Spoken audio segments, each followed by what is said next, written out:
ఆదికాండము 13వ అధ్యాయము 16వ వచనం చూడండి.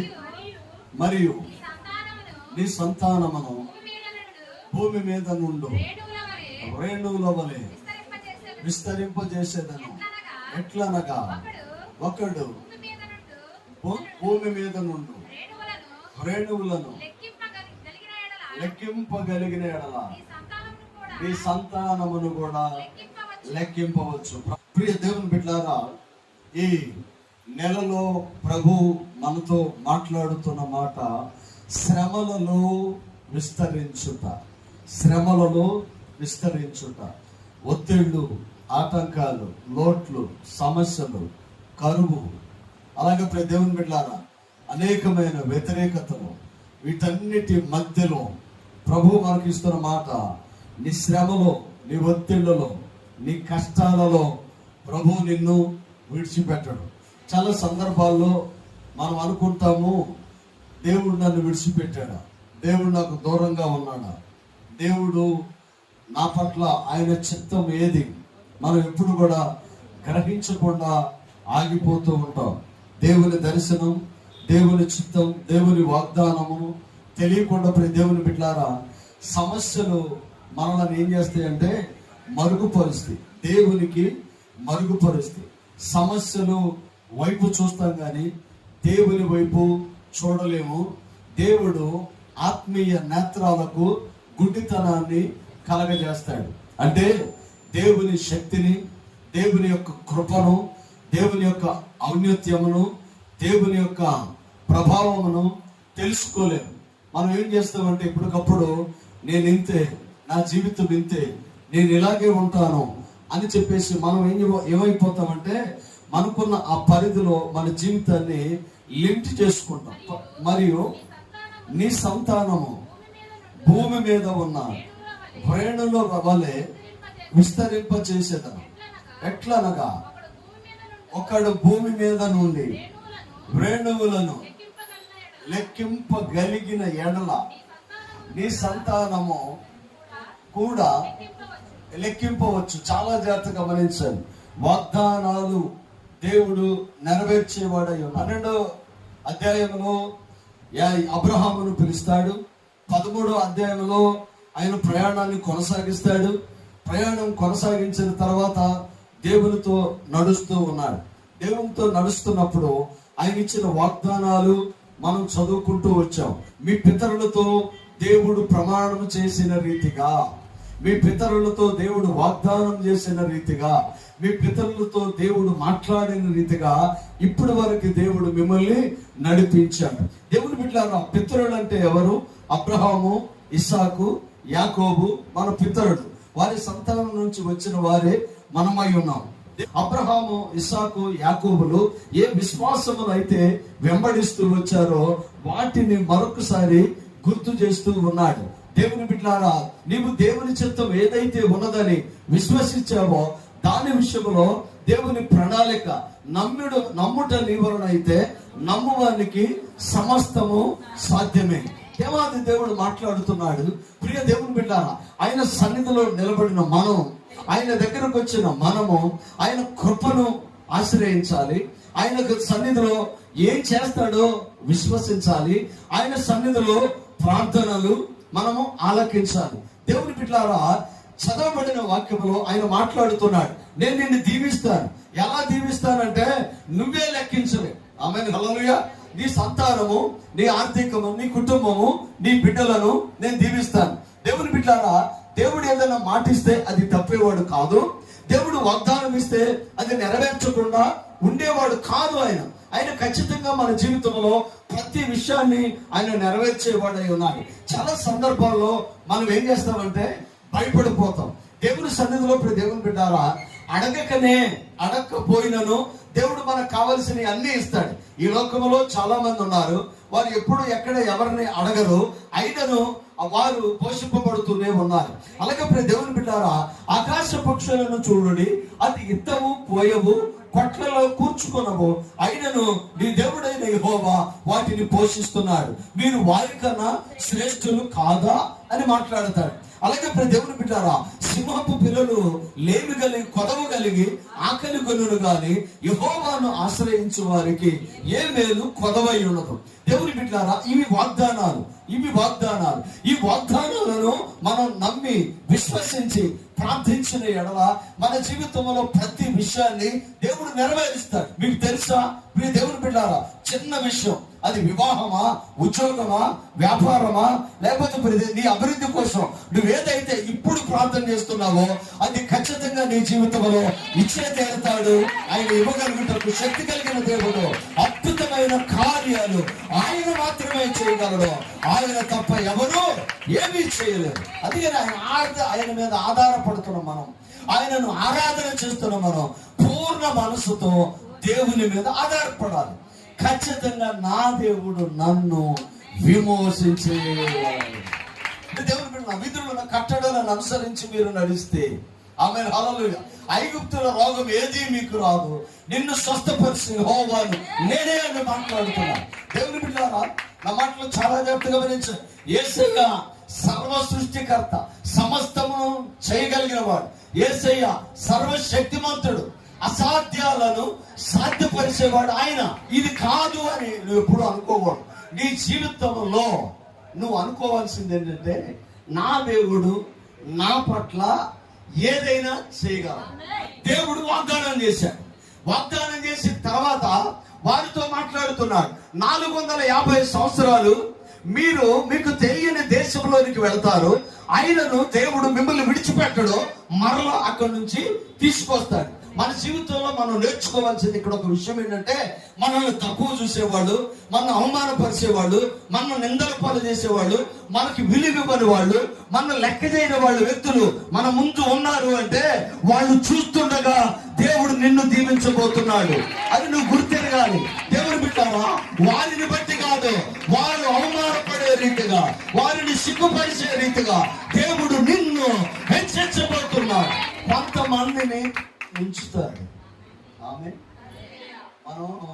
మన మీద కోప్పడే వాళ్ళని వీడు చచ్చిపోతే బాగుండు అని ప్రార్థన చేయబాక.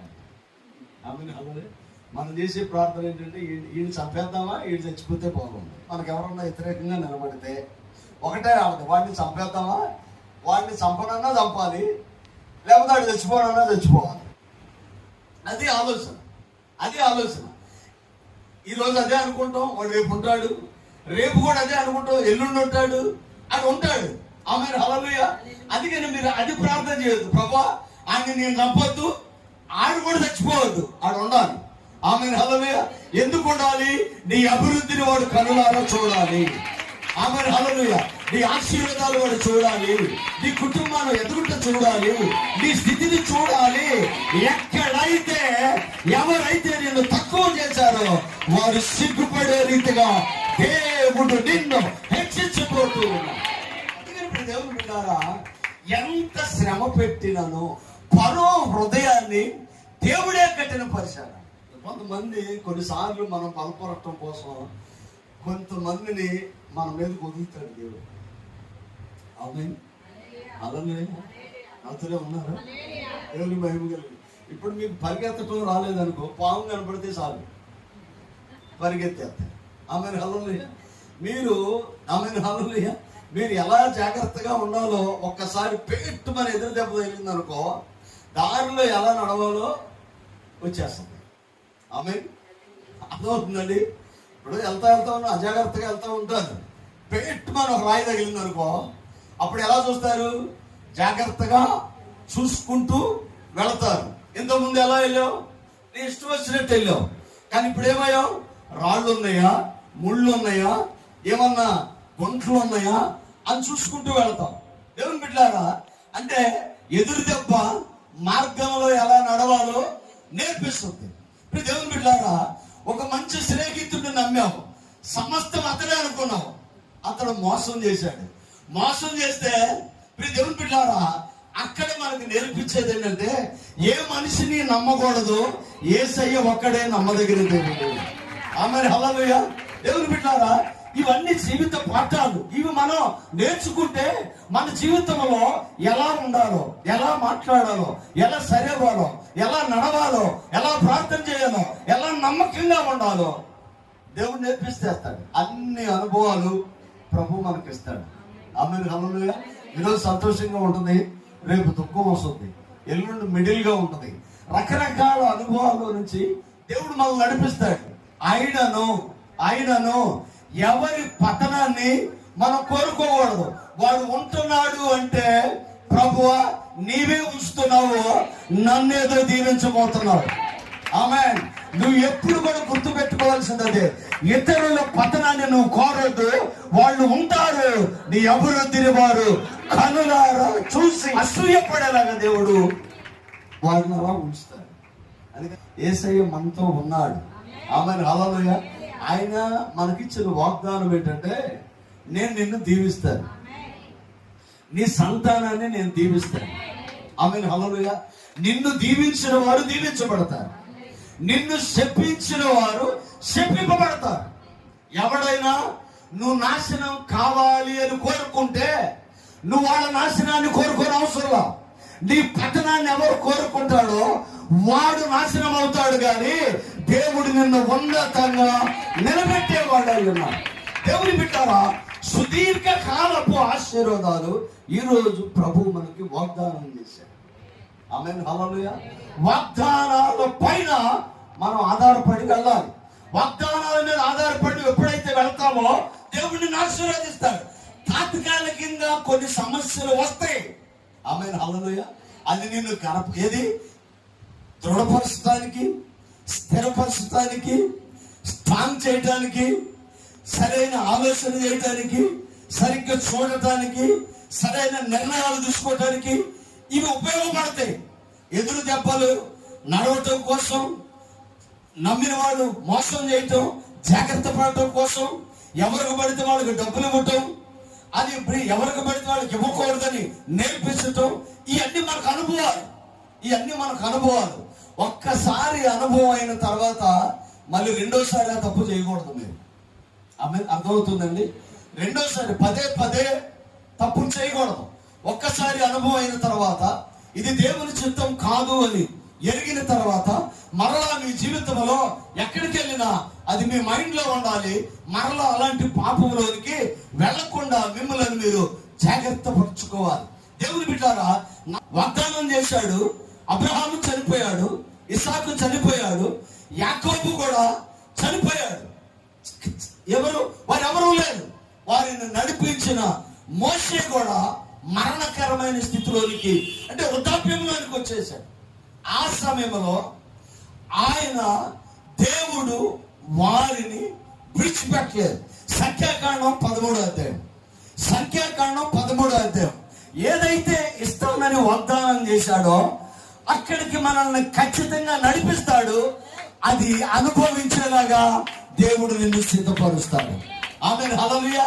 చూడండి, సంఖ్యాకాండం 13 చూడండి. యెహోవా మోషేతో ఇలాగ సెలవిచ్చాను, నేను ఇశ్రాయేలీయులకు ఇచ్చుచున్న కనాను దేశమును సంచరించి చూచుటకు నీవు మనుషులను పంపుము. వారి పితరుల గోత్రములలో ఒక్కొక్క గోత్రము నుండి, ఒక్కొక్క దాని నుండి ఒక్కొక్క మనుషులని మీరు పంపవలను. వాడిలో ప్రతి వాడు ప్రధానుడై ఉండవలను. చాలా జాగ్రత్తగా గమనించ. నేను నిన్ను దీవిస్తా. నేను నీకు ఏ దేశం ఇస్తానో, నేను నిన్ను ఎలా హెచ్చించబోతున్నానో, నేనంటూ ఇవ్వబోయేది ఎలాంటిదో మీరు చూడాలి. ఈరోజు మనకి దేవుడు దీవిస్తాడు అని మనల్ని గుడ్డిగా నమ్మమని నేను కూడా చెప్పను. ఎందుకంటే దేవుడు దీవిస్తాడు. ఎలా దీవిస్తాడు మనం గ్రహించాలి. దేవుడు దీవిస్తాడు. అబ్రహామును చూపిస్తాడు. దేవుడు దీవిస్తాడు.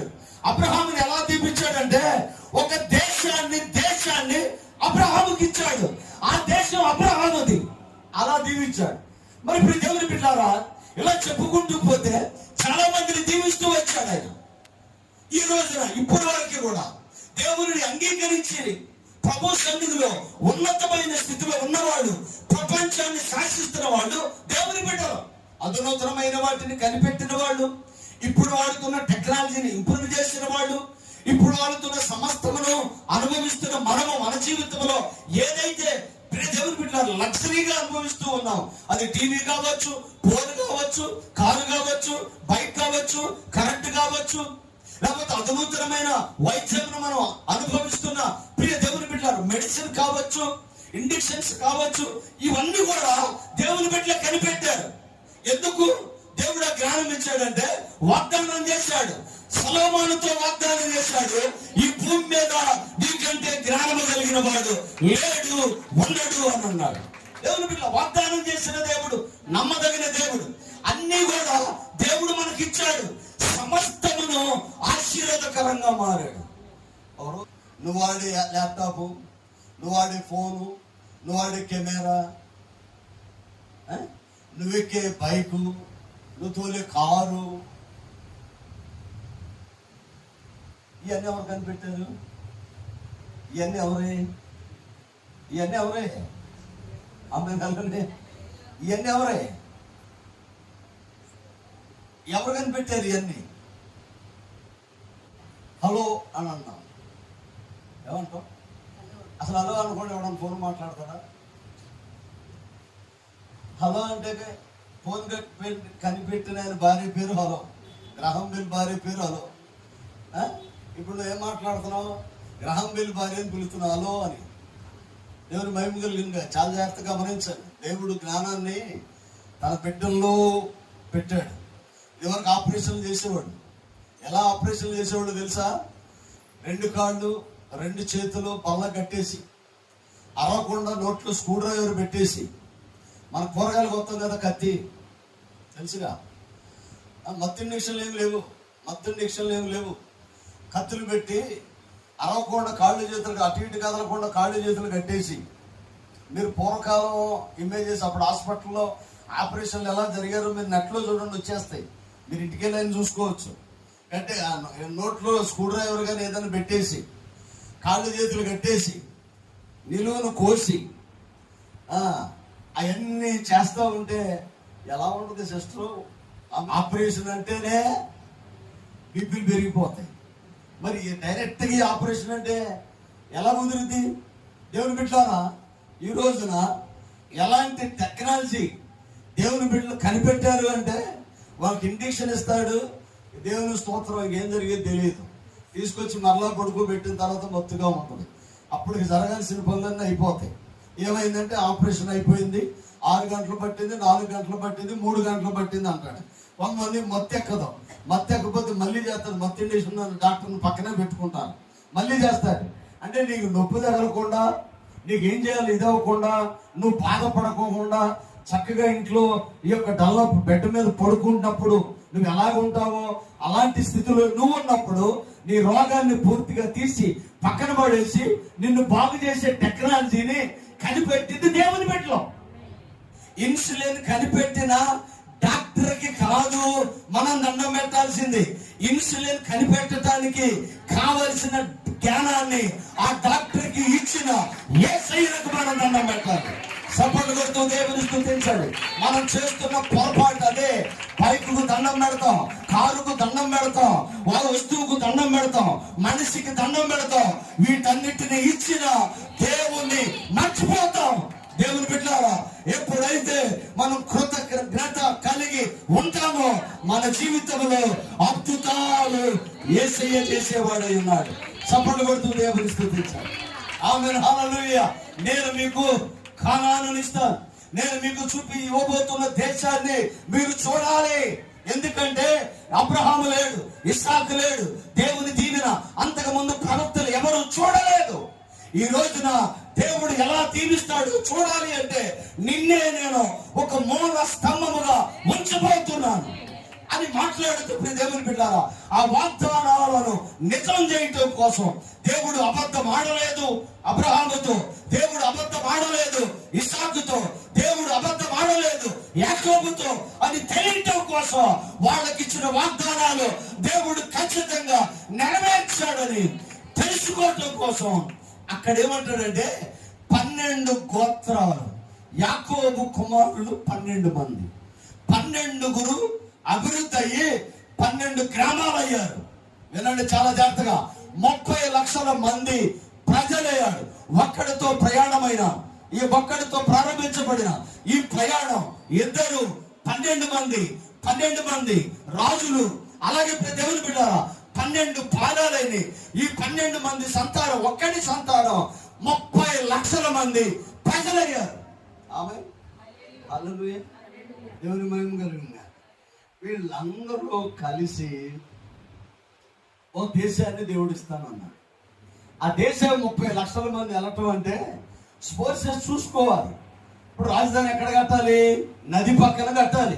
సముద్రాలు ఉన్న చోట, నదులు ఉన్న చోట పెద్ద పెద్ద నగరాలు నిర్మాణమైనవి. అది చారిత్రక సత్యము.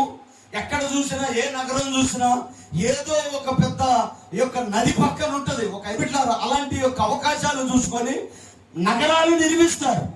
ఆ సమయంలో దేవుని బిడ్డలారా ఈ 30 లక్షల మంది ప్రజలు నివసించడానికి దేవుడు వాగ్దానం చేశాడు. నేను మీకు ఒక దేశాన్ని ఇస్తాను. ఎలా నమ్మాలి? అంతకుముందు ఎవరికైనా ఇచ్చావా? ఇవ్వలేదు. అంతకుముందు ఎవరన్నా వెళ్ళారా? వెళ్ళలేదు. అంతకుముందు ఎవరన్నా దీవించావా? దీవించలేదు. అంటే ఈ నమ్మరు గనుకే 12 గ్రామాలకు వెళ్ళి ఆ 12 గ్రామాలలో ప్రధానమైన వ్యక్తుల్ని పిలవండి. దేవుని కార్యాలు ఎలాంటివో చెప్పటానికి. సపోజ్ ఇక్కడ ఇంతమంది మనం ఉన్నాం. ఇంతమందిలో దేవుడు చేసే కార్యాలను చూసి రావటానికి నేను పంపించాల్సి వస్తే వీళ్ళందరిలో బాధ్యతగా ఉన్న వ్యక్తి ఎవరో నేను చూస్తాను. అవునా? ఎవరిని పడితే వాళ్ళని పంపించలేను. కొంతమంది చూసి రమ్మంటే చూసి వచ్చాను అంటారు. కొంతమంది చూసి రమ్మంటే కాల్చి వస్తారు. కాలవకూడదు, ఏదో చూసి వచ్చాను అనకూడదు. క్షుణ్ణంగా చూడాలి, కలియ తిరగాలి, పరిస్థితులు గమనించాలి. దేవుని బిడ్డలారా 12 గోత్రాలలో 12 మందిని ప్రధానమైన వ్యక్తులను పంపించండి. ఆమేన్, హల్లెలూయా, దేవునికి మహిమ కలిగిన. దేవుని పని, బాధ్యత కలిగిన వాడికి దేవుడు పని అప్పగిస్తాడు.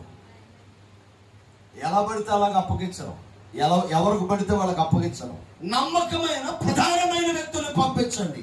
మోషే చూసి 12 మందిని, 12 గోత్రానికి ఒకళ్ళ చొప్పున 12 మందిని ఎన్నుకున్నాడు. వాళ్ళు వెళ్ళారు. 17వ వచనం నుంచి చూడండి. మోషే సంచరించు చూసుటకు వారిని అంటే వాళ్ళు వెళ్ళిపోయారు. వారిని పంపినప్పుడు వారితో ఇట్లా, మీరు ధైర్యంగా వెళ్ళండి, దాని దక్షిణ దిక్కున ప్రవేశించుడి. ఆ కొండ ఎక్కి ఆ దేశము ఎట్టిదో దానిలో నివసించు జనము బలము గలదా, బలము లేనిదా, కొంచెమైనదో విస్తారమైనదో, ఎట్టిదో, అది మంచిదో చెడ్డదో, వారు నివసించు పట్టణమో వెట్టివో, వాడి గుడారములలో నివసించేదరా, కోట్లలో నివసించేదరా, ఆ భూమి సారమైనదా నిస్సారమైనది? ఆగండి, ఆమేన్. అర్థమైందా? చూసి రావటం అంటే ఇలా చూసి రావటం కాదు. భూమి సారమైందా నిస్సారమైందా? ఆమేన్, హల్లెలూయా. దేవుని బిడ్డలారా, దేవుని వాగ్దానాలు, దేవుడు ఏదైనా నీకు వాగ్దానం చేస్తే అది ఈ ప్రపంచంలో ఎవరికి ఇవ్వని శ్రేష్టమైన దాన్ని దేవుడు నీకు ఇస్తాడు. ఆమేన్, హల్లెలూయా. నువ్వు చూడండి. ప్రధానులు పంపించు, సరైన వాళ్ళు పంపించు. తూర్పు దిక్కు మీరు వెళ్ళండి, దక్షిణ దిక్కు నుంచి వెళ్ళండి, దాన్ని చూడండి. 40 రోజులు టయాన్ని వాళ్ళకి ఇచ్చాడు. ఒక దేశాన్ని చూసి రావటం కోసం దేవుని మీద ఎప్పుడైతే మనం ఆధారపడతామో శ్రేష్టమైన దేవుడు ఇస్తాడు. అది మనం ఎప్పుడు చూడాలి. మీరు వెళ్ళి అక్కడ కొన్ని పొలాలు తీసుకొని రండి, కిందకు వస్తే వారు ఎష్కోలు లోయలోనికి వచ్చి అక్కడ ఒక గెలగల ద్రాక్ష చెట్టు యొక్క కొమ్మను కోసి కట్టుకొని ఇద్దరు మోసిరి. ఇది మనకి ఇదంతా విదితమే. ఎందుకంటే ఎస్కోలు లోయలోనికి వెళ్ళినప్పుడు ఒక ద్రాక్ష గెలవారు కోస్తే ఆ గెల ఎంత ఉందంటే ఇద్దరు ఒక కర్ర పట్టుకొని ఆ కర్ర ఈ కావిడిలాగా మెడ మీద వేసుకొని మధ్యలో ద్రాక్ష గెల కట్టి మోసారంట. ఆమె పాస్టర్ గారు అబద్ధాలు చెప్తున్నారు. అంత గెల ఎక్కడన్నా ఉంటుందా? అసలు చూసామా అంత గెల? ద్రాక్ష గెల ఎప్పుడన్నా అంత గెల ఉంటుందా? ఇద్దరు కావిడి వేసుకొని మధ్యలో గెల కట్టి పోస్తున్నారు అంటే ఆ గెల ఎంత పొడవు ఉంటుంది, ఆ గెల ఎంత పెద్దది, ఆ కాయ ఎంత పెద్దది మనం అర్థం చేసుకోవటం కోసం రాస్తున్నాడు. ఇంకా కిందకు వస్తే మరియు దానిమ్మ పళ్ళు తీసుకొచ్చారు, అంజూర పళ్ళు తీసుకొచ్చారు. గెలను బట్టి ఆ స్థలమును బట్టి ఎస్కోలు అని పేరు పెట్టాడు.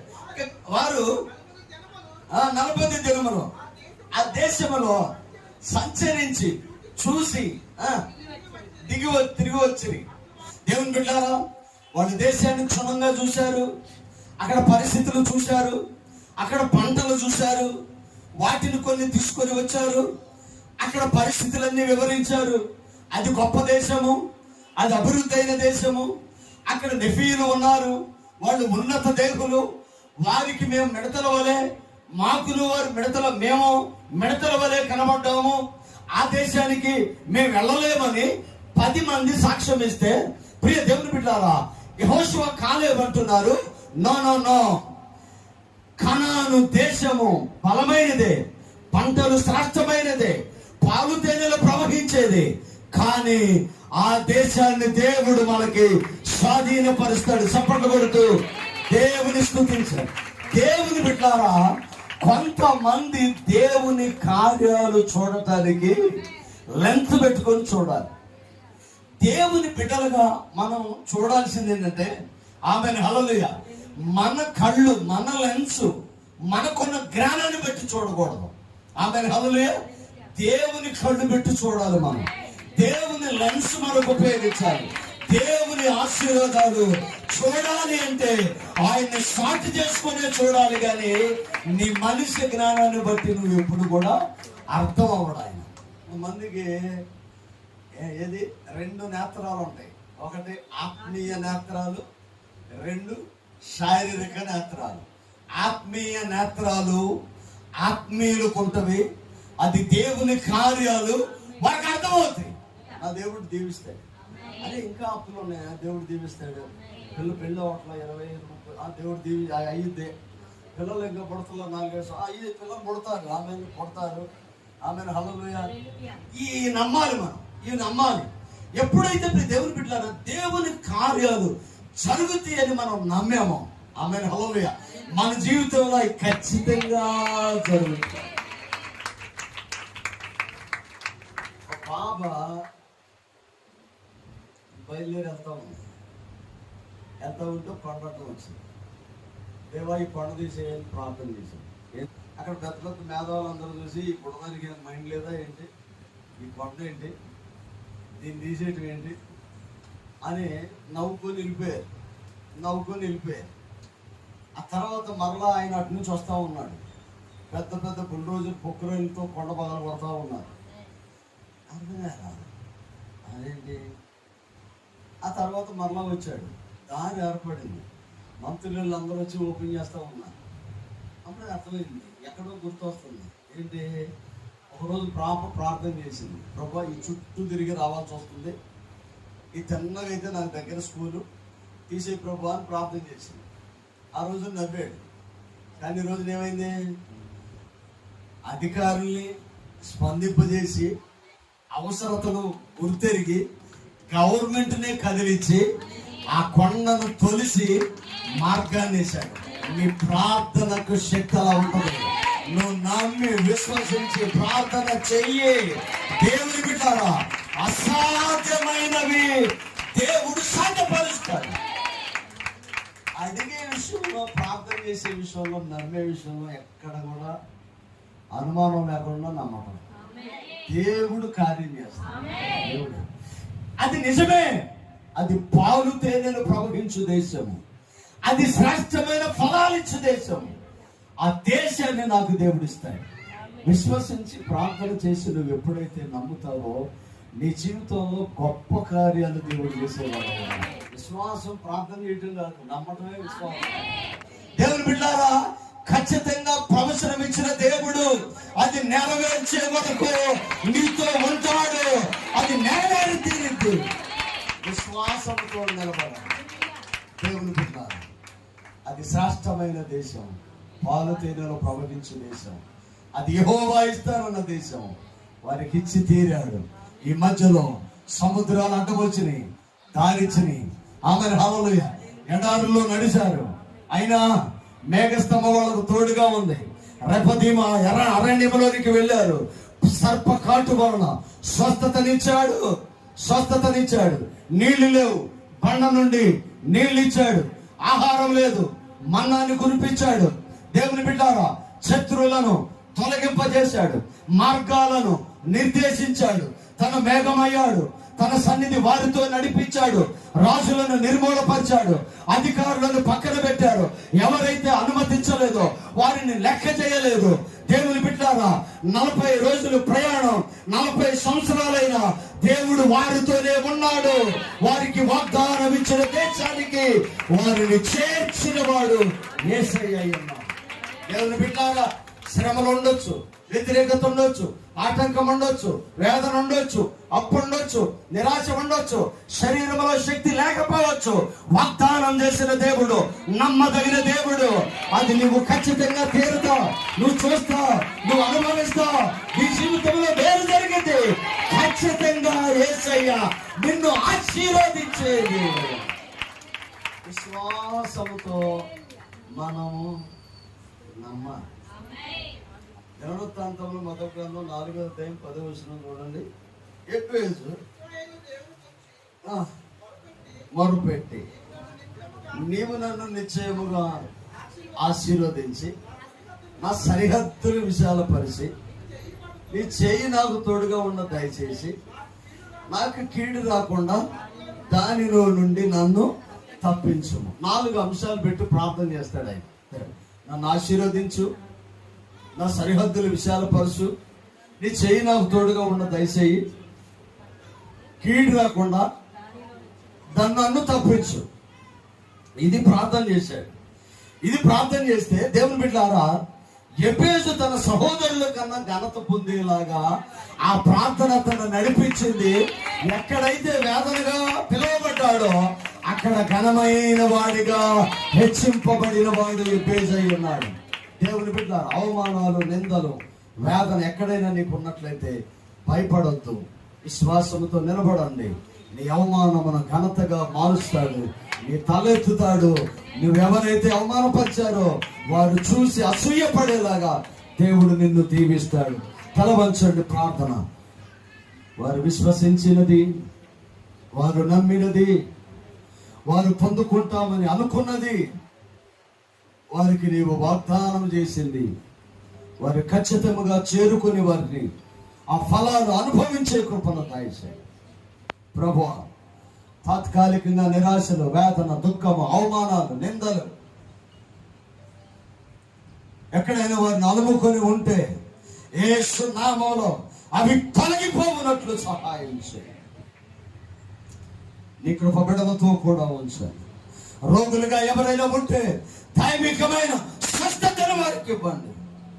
నరాలు, ఎముకలు, కండరాలు ముట్టి నూతన బలమిచ్చి నిన్ను స్వస్థపరిచి యెహోవాను నేనే వాగ్దాన సంబంధమైన విడుదల ఇక్కడ ఉన్న ప్రతి వారిలో విడుదల పొందినట్లు సహాయం చేయండి.